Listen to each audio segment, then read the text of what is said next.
بسم اللہ الرحمن الرحیم۔ تمام تر حمد کی محور ہے وہ ذات، تمام تر سجود کی محور ہے وہ ذات، جو چھپ جائے تو دنیا اسے اللہ کہے، اور جب جب ظاہر ہو دنیا اسے علی العظیم کہے۔ آج کی ہماری ویڈیو کا عنوان عید مباہلہ کی حقیقت ہے۔ عید مباہلہ کی حقیقت مولا تقی بادشاہ کی زبان اقدس سے سنتے ہیں۔ کتاب نگارش وحی وحید خراسانی کی لکھی ہوئی۔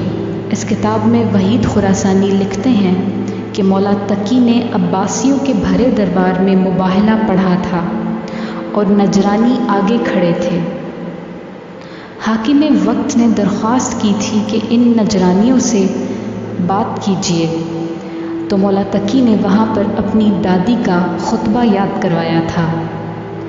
مولا تقی بادشاہ نے فرمایا، سیدہ نے اپنے بابا سے کہا کہ بابا، آپ نے خود کہا تھا کہ یہ میدان تیرا ہے، تو مجھے اجازت دیجیے۔ رسول نے اس لیے کہا تھا کیونکہ مقابلے میں عیسیٰ نبی کی عظمت تھی۔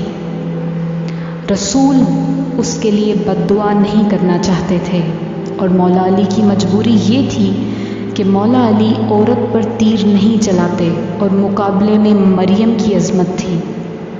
مولا حسن اس لیے نہیں لڑ سکتے تھے کیونکہ وہ امام امن ہیں۔ پھر مولا تقی فرماتے ہیں کہ ہمارے مولا حسین بادشاہ اس لیے نہیں لڑ سکتے تھے کیونکہ آنے والی نسل راہب کا خدا بننا تھا۔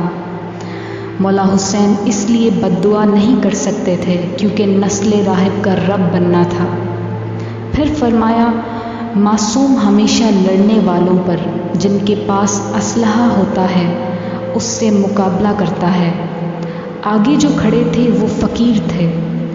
مباہلہ کے میدان میں وہ راہب تھے، وہ عالم تھے، ان کے ہاتھوں میں تسبیحاں تھیں، تلواریں اور تیر نہیں تھے۔ اب رسول کو بھی ضرورت تھی ایک ایسے سپاہی کی جس کے ہاتھ میں تلوار نہ ہو، تیر نہ ہو، تسبیح ہو۔ اس لیے بیٹی کے دروازے پر گئے کہ مقابلے میں تسبیح والے ہیں، ورنہ رسول اتنے مجبور نہیں تھے کہ ایک بد دعا کروانے کے لیے سیدہ کو باہر لاتے۔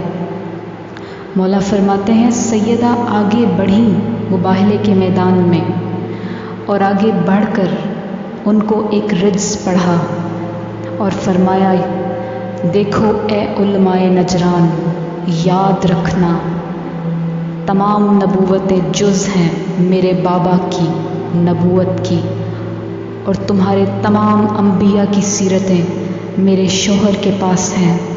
اگر پھر بھی تم نہیں ماننا چاہتے تو شہزادی نے قدم بڑھایا۔ راہب سیدھے ہوئے۔ بی بی کے خطبے کے بعد راہب کی ٹانگیں کانپ رہی تھیں، پھر بھی راہب آگے بڑھا۔ سیدہ نے دیکھا کہ یہ آگے بڑھ رہا ہے۔ سیدہ نے زمین سے مباہلے کے مقام سے ایک مٹھی ریت کی اٹھائی اور ریت کو بلند کر کے کہا، ہماری سچائی پر یقین لاتے ہو؟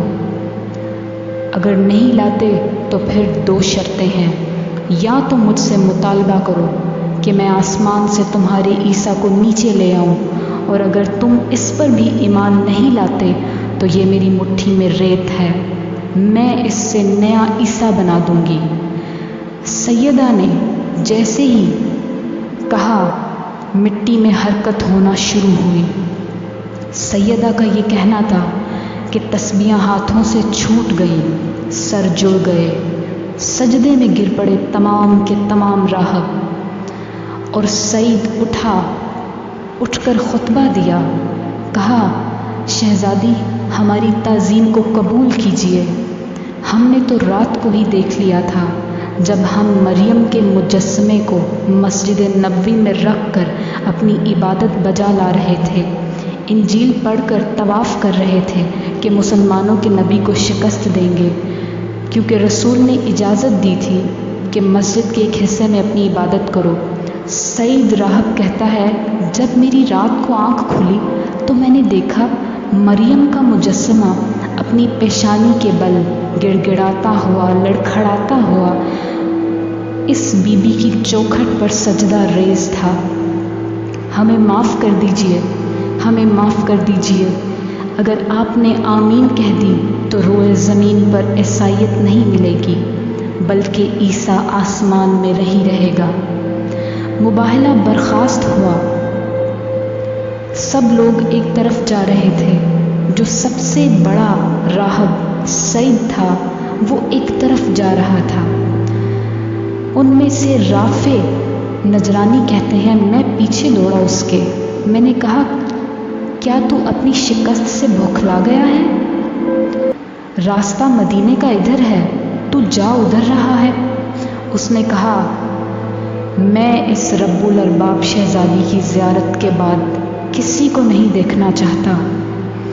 اب دنیا میرے لیے ختم ہے، اب میں کیا دیکھوں گا؟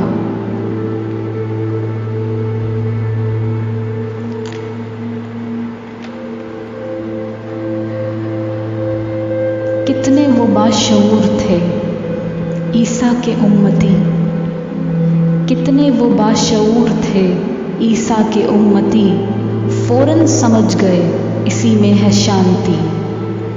کرتے مباہلہ تو بنتے وہ لانتی، کرتے مباہلہ تو بنتے وہ لانتی، آلِ خدا کو مان کے وہ سچ گئے، کر کے سجدہ بطول کا لعنت سے بچ گئے۔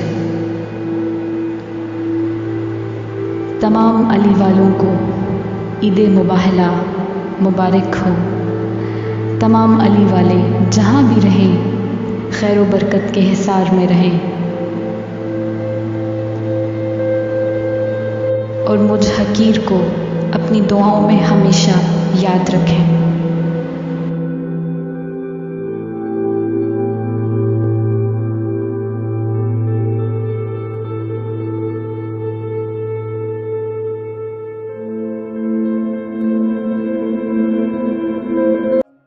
وزٹ کیجیے ہماری ویب سائٹ alirabexpress.com۔ اس کے علاوہ آپ ہمارے واٹس ایپ نمبر پر بھی ہم سے رابطہ کر سکتے ہیں۔ سبسکرائب کیجیے ہمارے چینل کو مزید ایسی معلوماتی ویڈیوز کے لیے۔